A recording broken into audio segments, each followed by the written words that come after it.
The Crystal Crown Hotel was alive with elegance, as guests in designer suits and sparkling evening gowns filled the magnificent ballroom. For the annual Children's Hope Charity Gala, crystal chandeliers illuminated the room.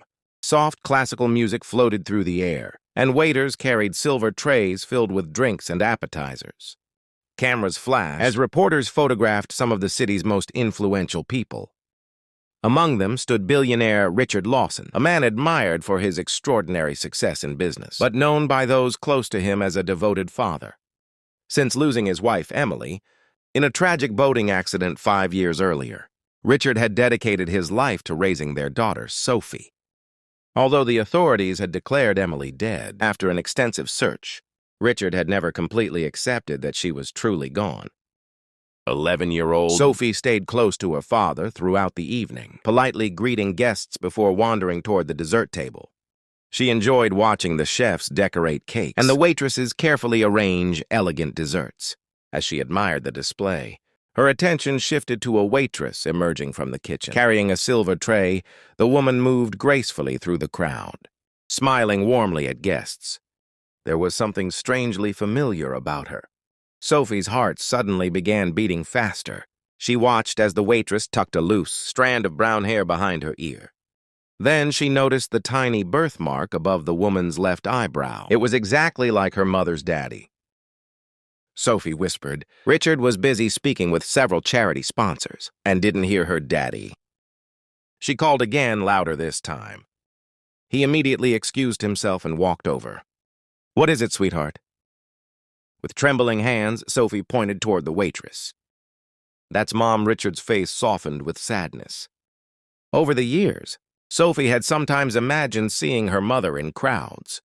He gently smiled, hoping to comfort her. "Honey, I know you miss no." Sophie interrupted firmly. "Please look to reassure his daughter." Richard turned toward the woman. The moment he saw her, every sound in the ballroom seemed to disappear. The waitress looked almost identical to Emily. She had the same kind eyes, the same gentle smile, the same graceful walk, and the very same birthmark that Richard had kissed countless times during their years together. His heart pounded against his chest. The waitress briefly looked in his direction. For a split second, their eyes met. A look of surprise crossed her face before she quickly lowered her gaze and disappeared toward the kitchen. "Richard couldn't move, Sophie," he said quietly. "Stay here with Aunt Claire." Without waiting another second, he hurried through the crowded ballroom, weaving between tables until he reached the kitchen corridor. The waitress had just placed her serving tray on a counter. "Excuse me," Richard said softly. She turned to face him for several long seconds. They simply stared at one another. Richard's voice trembled. "Emily." "Is it really you?" The waitress looked confused. "I'm sorry," she replied politely. "My name is Anna. I think you've mistaken me for someone else." Richard searched her face, unable to believe what he was hearing. Before he could ask another question, the restaurant manager called her back to work. Anna apologized and walked away. As she disappeared into the ballroom, Richard noticed a silver heart-shaped necklace resting around her neck, the exact necklace he had given Emily on their first wedding anniversary.